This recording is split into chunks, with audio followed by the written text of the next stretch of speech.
Today we are going to study the poem on killing a tree. This is the first poem in our syllabus of class 12.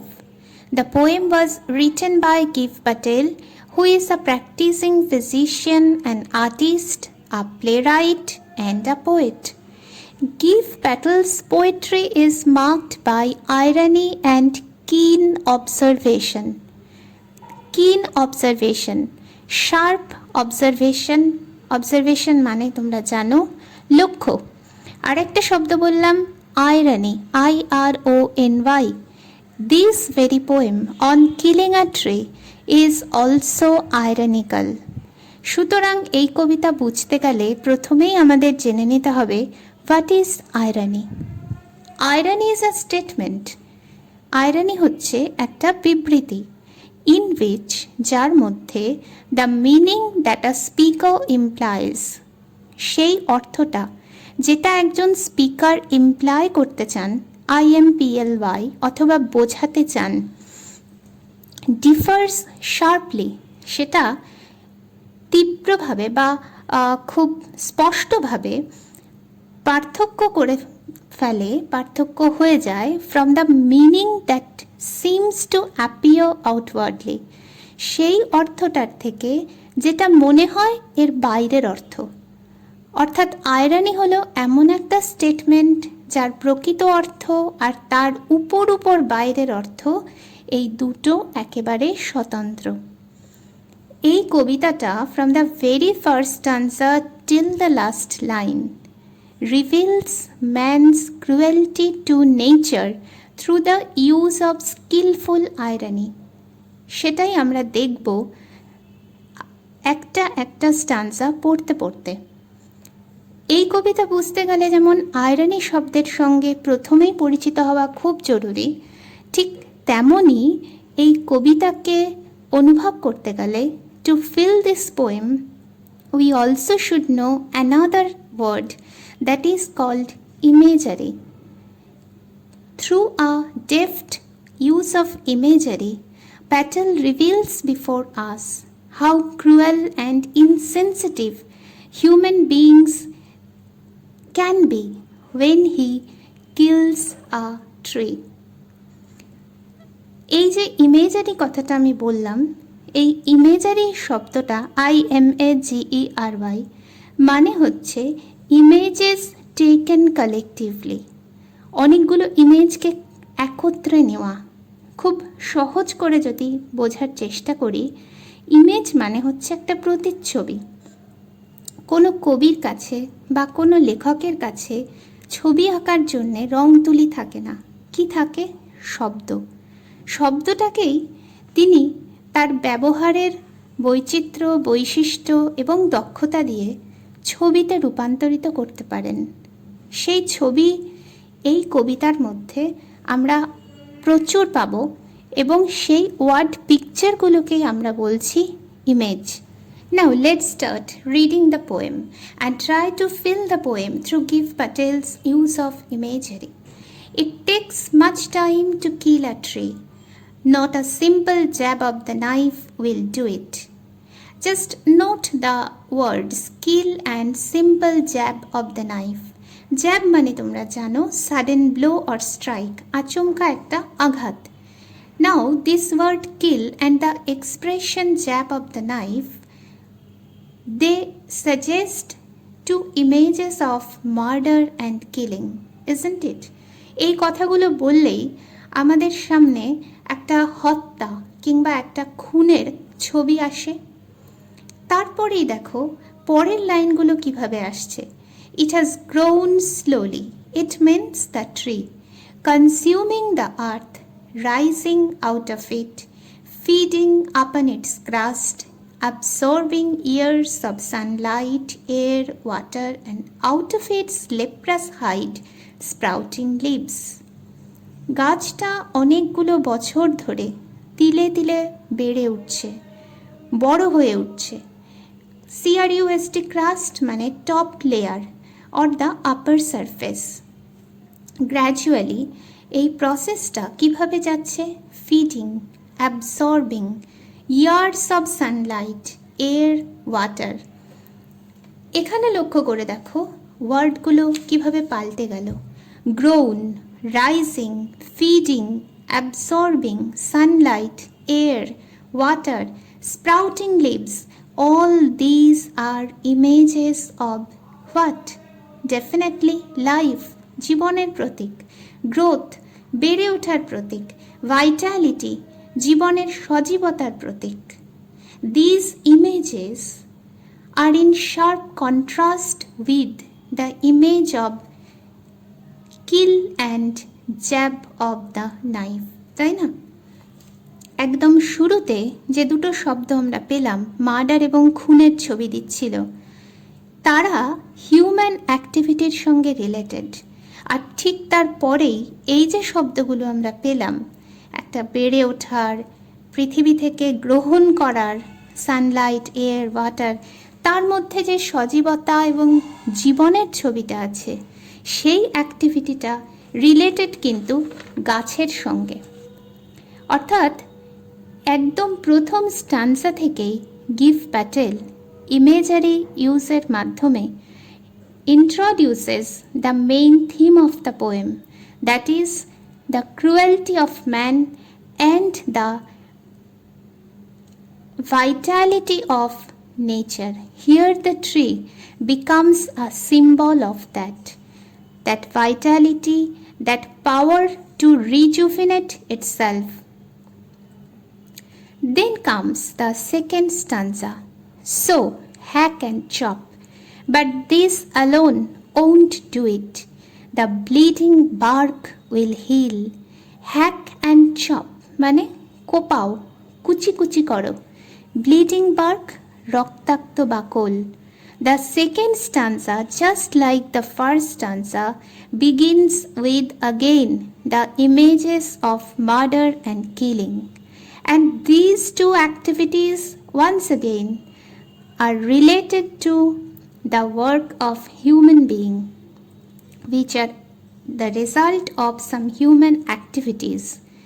Then comes the opposite picture, and from close to the ground will rise curled green twigs, miniature boughs, which, if unchecked, will expand again to former size.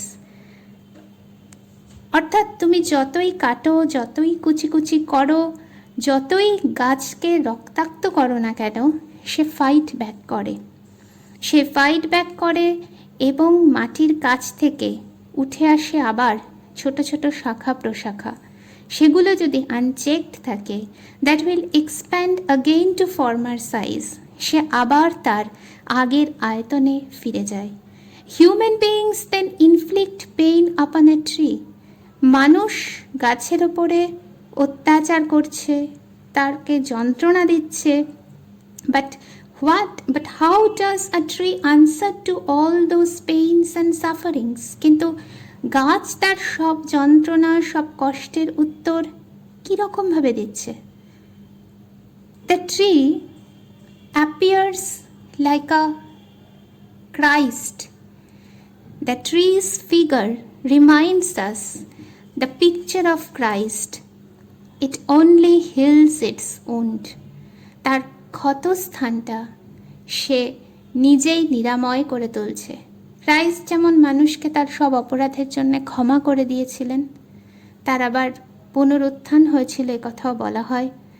এখানে এই গাছটাও যেন মানুষের সব অপরাধকে ক্ষমা করে দিয়ে সে আবার তার পুরনো চেহারায়, পুরনো আকারে, পুরনো জীবনের মধ্যে ফিরে আসছে। It rejuvenates, revives itself once again. It has a strong bond with Mother Nature. It is not the task of a mere jab of knife, hack and chop to kill that deep-rooted bond. The tree fights back. এই যে পৃথিবীর সঙ্গে তার সম্পর্কটা, যেটা gradually develop করেছিল absorbing years of Sunlight, সেটা একটা ডিপ রুটেড বন্ড। এবং এই ডিপ রুটেড বন্ডটাকে শুধুমাত্র হ্যাকিং এবং চপিং, শুধুমাত্র cutting of the branches or a simple jab of the knife দিয়ে মেরে ফেলাটা সম্ভব নয়।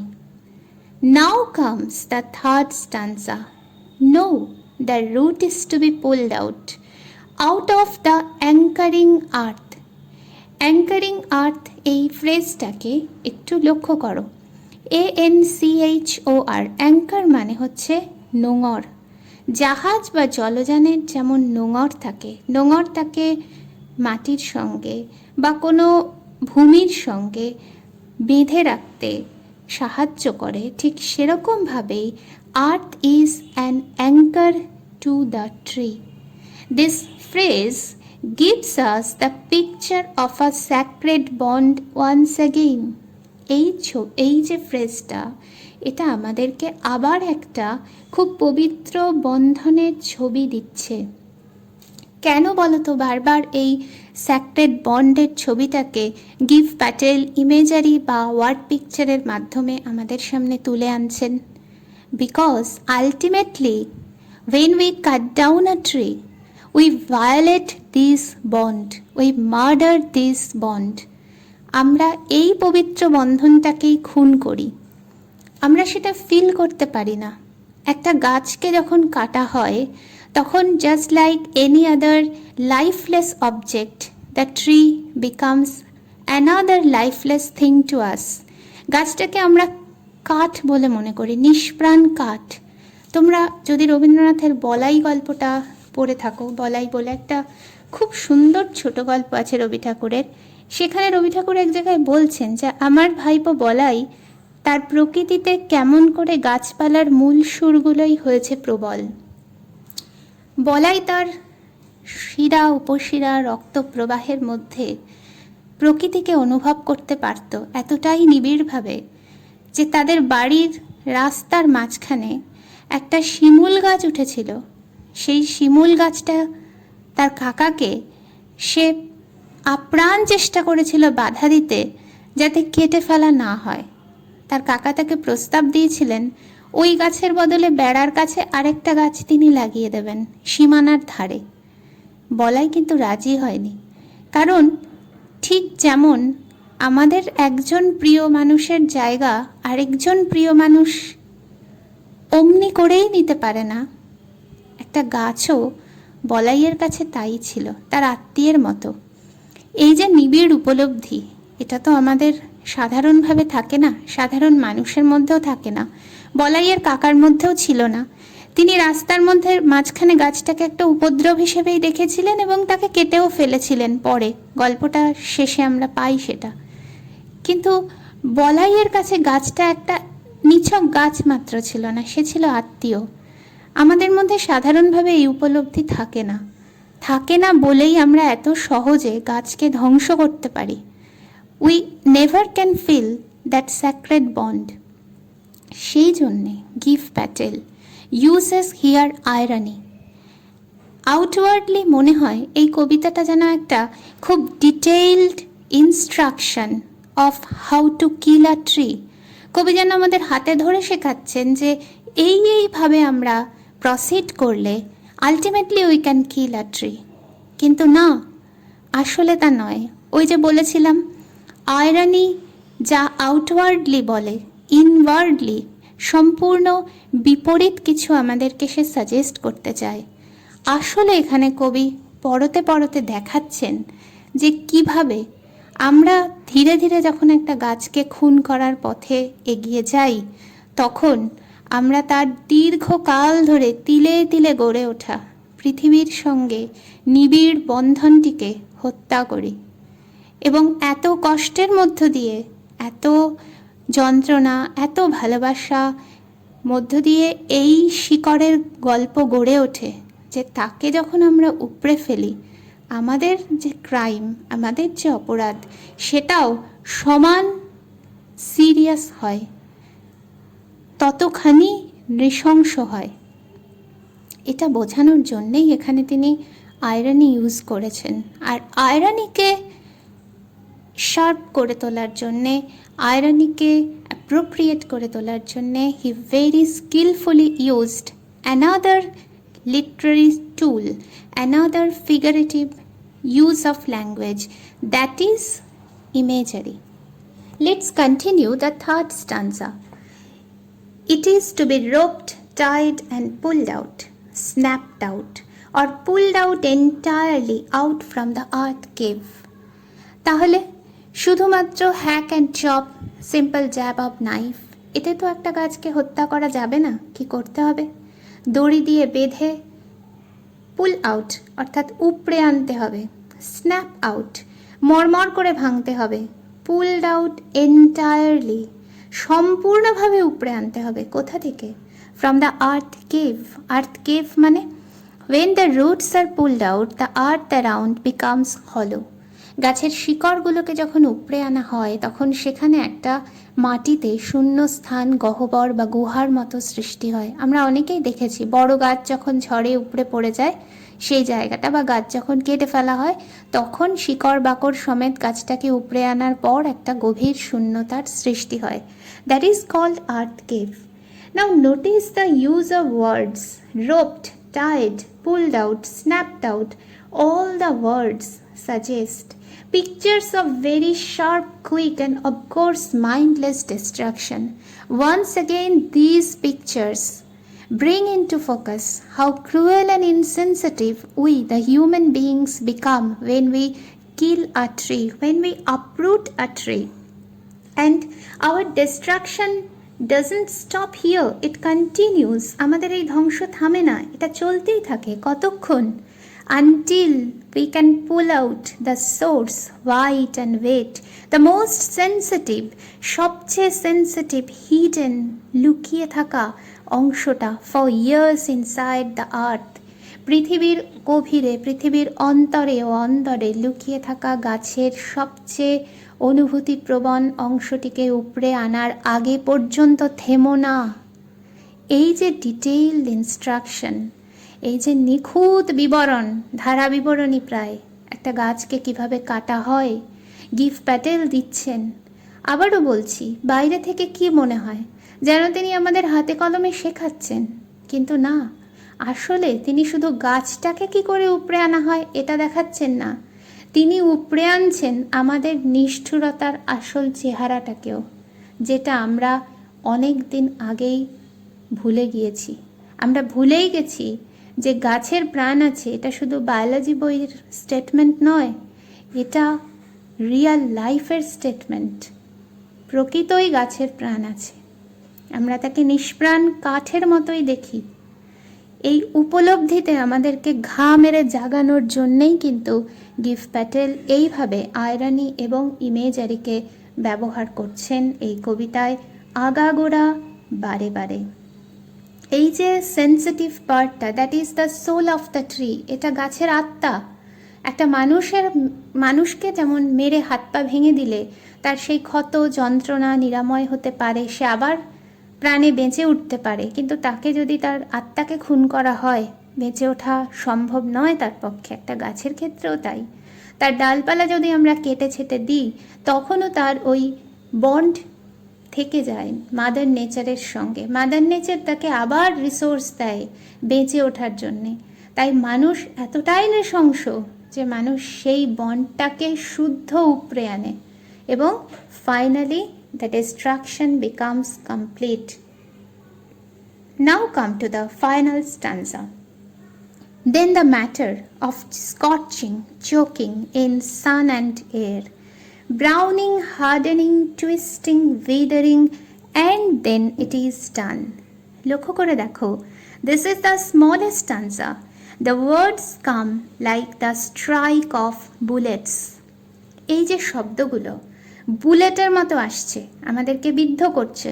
স্কচিং, ঝলসে দেওয়া, চোকিং, শ্বাসরুদ্ধ করে দেওয়া, ব্রাউনিং, বাদামি করে ফেলা, হার্ডেনিং, শক্ত বা কঠিন করে তোলা, টুইস্টিং, মুচড়ে ফেলা, উইদারিং, শুকিয়ে ফেলা। Each word gives an image or picture of murder and killing very sharply. এই শব্দগুলোর পাশাপাশি এবার রাখো প্রথম স্টান্সাতে পড়া সেই ওয়ার্ডসগুলো, absorbing, consuming, rising, growing, all the images were of life and growth. সবটাই ছিল জীবনের আর বেড়ে ওঠার ছবি, সবটাই ছিল নেচারের অ্যাক্টিভিটির সঙ্গে রিলেটেড। যে সানলাইট একদিন গাছকে তার বেঁচে থাকার রসদ দিয়েছিল, সেই সানলাইটে আজ তার মৃতদেহকে শুকানো হচ্ছে, শক্ত করে তোলা হচ্ছে। অর্থাৎ যা ছিল একদিন জীবনের প্রতীক, তাকে করে তোলা হচ্ছে মৃত্যুর একটা উপকরণ, সহযোগী। কে করে তুলছে? Human being.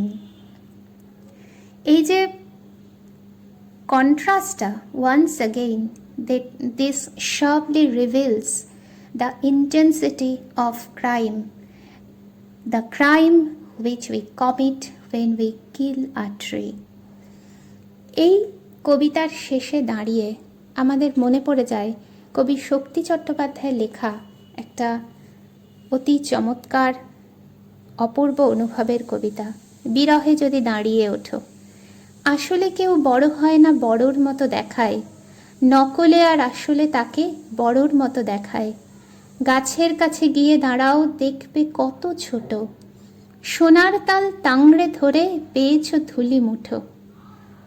ভালোবাসার দেখিতে কত করেছ অবগাহন, পেয়েছ সুখ দুঃখ আর ছলে ভোলানো দাহ। পুড়েছ বনে মালার মতো, যাওনি তবু ছেড়ে, যতক্ষণ স্মৃতি আড়াল নিয়েছে তাকে কেড়ে। আসলে তুমি ক্ষুদ্র ছোট, ফুলের মতো বাগানে ফোটো, বিরহে যদি দাঁড়িয়ে ওঠো ভূতের মতো দেখায়। গাছের কাছে গিয়ে দাঁড়াও, দেখবে কত ছোট। আমরা তো গাছের কাছে গিয়ে দাঁড়াই না এইভাবে। সেইটাকে মনে করিয়ে দেওয়ার জন্যেই গিভ প্যাটেল এই কবিতায় আমাদেরকে আউটওয়ার্ডলি শেখাচ্ছেন how to kill a tree, and inwardly he wants to raise inside us the consciousness about trees, about the necessity to protect trees. He tries to give us a feeling that how serious is our crime when we kill a tree. পরের ক্লাসে আমরা এই কবিতার structural দিক নিয়ে আলোচনা করব। So we have already discussed the poem thematically. What is meant by the theme of a poem? তোমরা জানো কবিতায় থিম, THEME, থিম বলতে কি বোঝায়? Theme means the message, the idea, the subject which the poet wants to convey to us. And we have elaborately discussed already how through a very effective use of irony and imagery, Giv Patel does that in this poem. Okay, now structurally this poem is a free verse, FREE free and VERAC verse. Verse মানে কি? Verse মানে writing arranged with a metrical rhythm, ছন্দে লেখা কবিতা, typically having a rhyme. R free verse মানে কি? Free verse is poetry that doesn't use any strict meter. বাধা ধরা metre এতে থাকে না। মিটার মানে কি? মিটার মানে কবিতার ক্ষেত্রে the basic rhythm structure of a verse line. This discussion, I hope, will enable you to express freely, spontaneously, and easily your own views on the poem. But above everything else, I hope that this poem will inspire you once again to love our Mother Nature, to protect our environment, to stop mindless destruction of trees. কবিতা পড়ার পর, কবিতা বোঝার পর আমি আশা করব এই কবিতা থেকে প্রশ্ন উত্তর তোমরা তো লিখতে নিশ্চয়ই পারবে। আমি কবিতার বিভিন্ন শব্দের অর্থ যেগুলো আমার মনে হয়েছে তোমাদের ব্যাখ্যা করা প্রয়োজন সেগুলো কিছুটা পড়ানোর সময় বলেছি, বেশিরভাগটা ভিডিওতে দিয়ে দেওয়ার চেষ্টা করেছি।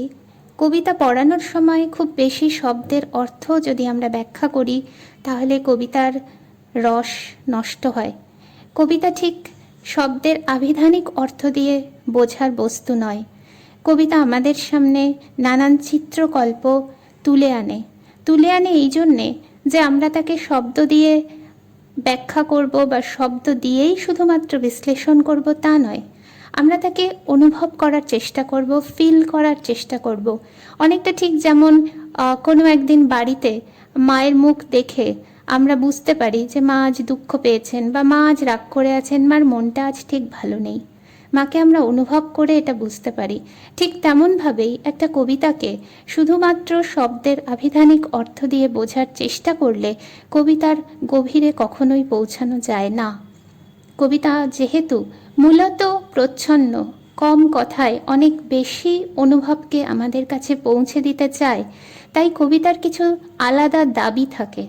কবিতা ঠিক একটি প্রবন্ধ বা একটি খবরের কাগজের রিপোর্ট কিংবা একটা গল্প উপন্যাস যেভাবে পড়া হয় সেভাবে পড়ার কথা নয়, বা বোঝার চেষ্টা করাও সঠিক পথ নয়। যাই হোক, এই কবিতার শেষে আমি রাস্কিন বন্ডের একটা সুন্দর উক্তি তোমাদের সঙ্গে শেয়ার করতে চাই। রাস্কিন বন্ড বলেছিলেন, trees are poems that the earth writes upon the sky. কবিতা নয়, গাছেরা হচ্ছে কবিতা, যে কবিতা এই পৃথিবী আকাশের গায়ে লিখে দেয়। আমার মনে হয় গিভ প্যাটেলের এই কবিতাটি পড়ার পর কথা আমরা আমাদের হৃদয়ে উপলব্ধি করতে পারব যে trees are poems that the earth writes upon the sky.